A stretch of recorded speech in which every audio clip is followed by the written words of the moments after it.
രണ്ട് തരം യുദ്ധങ്ങളുണ്ട്. ശരിയായ യുദ്ധം, തെറ്റായ യുദ്ധം. ശരിയായ യുദ്ധത്തിന് മുൻപ് ഏതൊരു പോരാളിക്കും ശക്തിക്ഷയത്തിന്റെ ഒരു നിമിഷമുണ്ടാകും. അതിന് കാരണം അവൻ ഒറ്റയ്ക്കാണ് എന്ന തിരിച്ചറിവാണ്.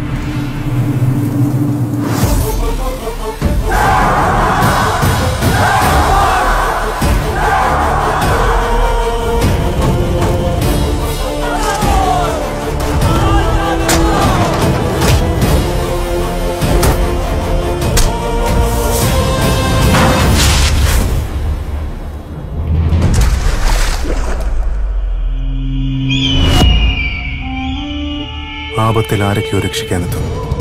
അതുകൊണ്ട് ഭയമില്ല. ശാപം വീഴാത്ത സമയം. ദൈവത്തിന്റെ പോരാളികൾ എന്തുകൊണ്ടാണ് തോറ്റുകൊണ്ട് തുടങ്ങുന്നതെന്നറിയാമോ? അഹന്ത, അതില്ലാതെയാകാൻ.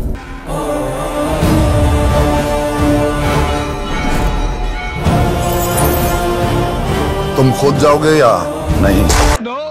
എനിക്ക് ഡാഡി വേണ്ട.